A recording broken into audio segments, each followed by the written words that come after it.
ITI shares tumble 5% on reporting net loss of 49 rupees crore in Q3 FY25. 25ஆம் நிதியாண்டின் மூன்றாவது காலாண்டில் ID பங்குகள் 49 கோடி ரூபாய் நிகர இழப்பை பதிவு செய்ததால் ஐடி பங்குகள் 5% சரிந்தன. நடப்பு நிதியாண்டின் 25ஆம் நிதியாண்டின் டிசம்பர் Q3 உடன் முடிவடைந்த காலாண்டில் நிகர இழப்பை பதிவு செய்த பின்னர் பிப்ரவரி 14 அன்று வர்த்தகத்தில் ஐடி லிமிடெட் பங்குகள் 5% சரிந்தன. டிசம்பருடன் முடிவடைந்த 3 மாதங்களுக்கு ஐடி அதன் நிகர இழப்பை ரூ.48.9 கோடியாக குறைத்தது. இது கடந்த ஆண்டு இதே காலாண்டில் ரூ.11.3 கோடியாக இருந்தது. செயல்பாடுகளிலிருந்து வருவாய் ஆண்டுக்கு ஆண்டு 299.7% அதிகரித்து ரூ.1.34.5 கோடியாக இருந்தது.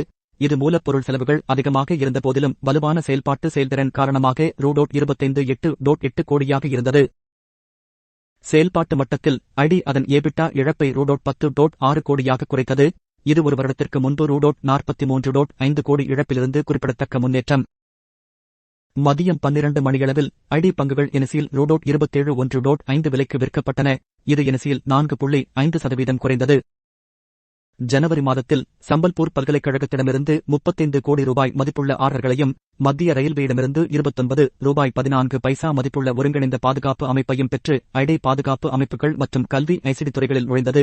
மொத்தம் 64 கோடி ரூபாய் மதிப்புள்ள ஆர்டர்களையும் பெற்றது. பல்கலைக்கழக வளாகத்தில் உள்ள 80 இடங்களில் வளாக வைஃபை மற்றும் லேன் நிறுவுவதற்காக ஒடிசாவின் சம்பல்பூர் பல்கலைக்கழகத்திடமிருந்து 35 ரூபாய் கோடிக்கும் அதிகமான ஒப்பந்தத்தை நிறுவனம் பெற்றுள்ளது. இந்த திட்டத்தில் 3 வருட பராமரிப்பு காலத்துடன் சப்ளை, நிறுவல், கமிஷனிங் ஆகியவை அடங்கும்.